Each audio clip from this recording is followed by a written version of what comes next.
My family and I are stuck in an epic battle against the food delivery app. I don't know if you can relate, but for me, I have a hard time not caving to delivery when that time comes when everybody's tired and hungry. This is my best meal plan system for a chaotic ADHD mom who wants to keep things one, cost effective, two, nutritious-ish, three, doable even when I just can't. And I'm not saying it's the best system in the world. I'm not saying it'll work for you. I'm just saying that it's the best one that for me that I've found.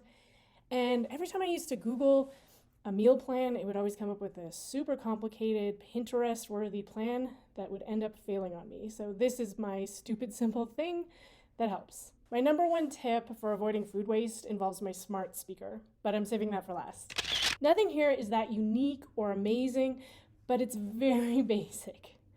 And I've actually been able to stick to it for over a year, which is a minor miracle for me. I've tried every meal plan and system you can imagine, which usually involves fabulous meal plans with organic recipes and pastel PDF printouts from someone's newsletter, and then, cut to ordering delivery and throwing out rotting groceries at the end of the week. The first thing I always must do to keep the enemy in mind is if it's too complicated or too hard, then the monster's gonna swoop in for the kill when I'm at my weakest. First, I stick to one store, and then that store has online ordering. I've tried in the past to follow the best sales and go to multiple stores, but that is a lot of time and just more opportunity for bad impulse purchases, and it causes me to waste a ton of time and willpower, and so then I have no energy to cook and then clean up later. So one store, one app. Step is I read the flyer, very cool and hip tip, I know. Find the best deal on meat or plant-based proteins that my family likes, and I pick 3 to 5 of these depending on how busy my week's gonna be. Now is the time to talk about freezers and pantries. In the past, I tried to stock items and have a good inventory because you can save more money on price per item. And if lots of Costco meat works for you, then congratulations. What time am I coming over to your house for dinner? Because you sound amazing and I want to just go eat at your house. But for me, I found it that I ended up forgetting about things and throwing stuff out a lot.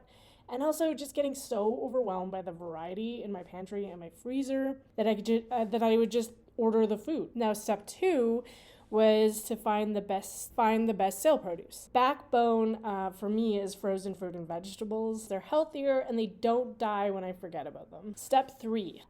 So this is kind of a weird step, but for me, step 3 is waste because I waste money on things like those pre-made rice packs. Yeah, it costs more. I know. I'm very aware that the big sack of rice and you make it and stuff is way cheaper, but it's literally 2 steps and just like beep boop, whatever, pour. And it requires no planning ahead. And the rice cooker requires much more time management. It's easy for sure, and some days I do use a rice cooker. If it means the difference between the Uber Eats monster or a rice pack, like paying extra for a rice pack, it's cheaper in the end. So it's wasting money, but it's not. I also use bento boxes for lunches, so I can just slap random ingredients and leftovers in there easy. I don't have to even pack sandwiches or anything. I don't have to keep bread fresh. I can just pack some fresher Lunchables. And so to sum up my grocery list, it is proteins, produce, a lot of frozen and on sale, easy carb, sides, and then snacks. Also sales or whatever looks healthier, just like our family favorites. This is reinventing the wheel, I know. I get it. It's super simple, but I kind of wish somebody had spelled this out for me, even though it's super simple. Okay, I'm drinking tea because I've been watching a lot of British YouTubers, so I don't know. It's rubbing off on me. Then, just as a handy hint too, I found that when it's supper time, and I'm not sure what to make, I can go back to my online receipt, pull up my email, and be like, oh, right, I bought this meat or that meat, and I have an inventory of what's in my fridge, which is really helpful. I just pick my protein, pick a side, and pick a vegetable, and boom, we're done. Now, this system does mean I've given up on some things, like homemade lasagna. That works for you.